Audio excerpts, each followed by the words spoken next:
Hello Gemini, this is Nadia, the astrologer for people who do not believe in astrology but who like to hear their monthly forecasts monthly. So June 1st to June 10th are the final days that Jupiter, the planet of luck, abundance and optimism and wisdom, spends in your sign. It is especially important for the late Gemini people born in the middle of June. If this is you, try using those last final days to allow yourself as much optimism, ambition and hunger for life as you can imagine. You just had a positively energized new moon in your sign on the 27th of May, and you may still use this energy to start something you are truly excited about. It doesn't have to be anything grand though. It can be a hobby, a trip, a permission to live life to the fullest. On the 8th of June, Mercury, your ruling planet, will catch up with Jupiter in your sign, and this is basically your last final chance to allow yourself to say something that would at least feel liberating. Or if you have been a good student of Jupiter of the past year it has spent in your sign, to summarize what you have come to.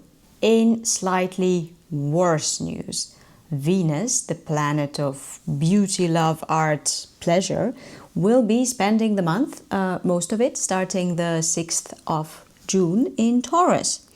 It may be slightly disappointing because planets in Taurus are not as readily available to you as the planets in other signs. They're hiding, they are resting, they're taking a break. You cannot be Venus forward this month.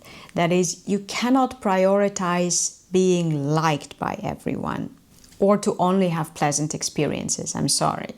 What you can do though, with Venus's help, is either something secret, very private and pleasant, or something uselessly beautiful, such as just enjoy art as a form of escapism, or do some spiritual practices that remind you, that remind your soul probably even, of the spiritual aspects of beauty and pleasure and love. This Venus will support.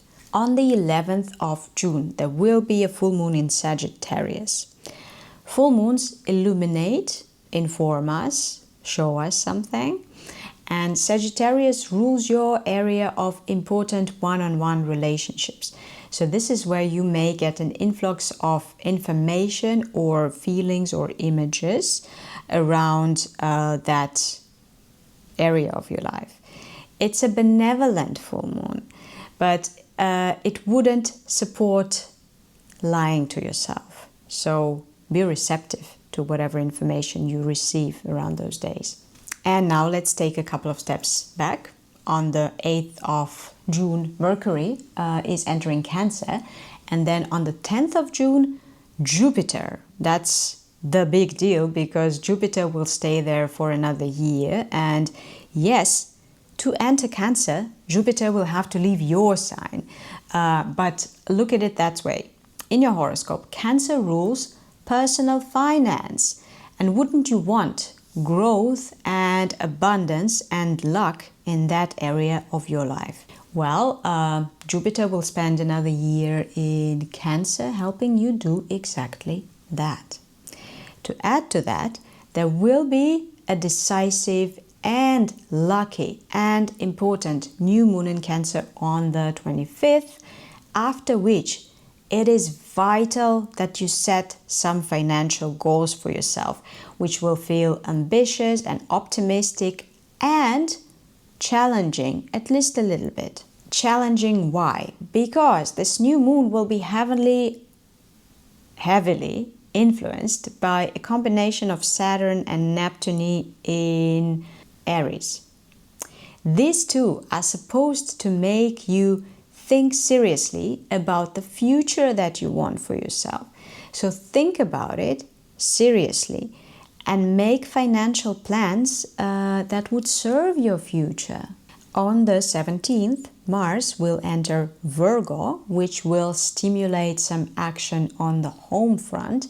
So whatever it is that you need to do or plan about where you live, with whom, how, etc. If you don't have the energy to take care of it now, wait until the 17th and the motivation may appear then. And finally, Mercury will again change signs on the 26th, entering Leo. Leo rules for you intellectual labor, communication and mobility. And Mercury will be helping you there in the end of the month and then in the beginning of July. In the end of June, though, there may be a stressful task involving this intellectual, whatever, communication and mobility. But this you just have to do.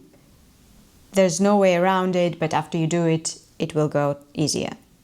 So be ambitious on the first days of June, ambitious and optimistic. And then start thinking about finances in the same way and have a beautiful June.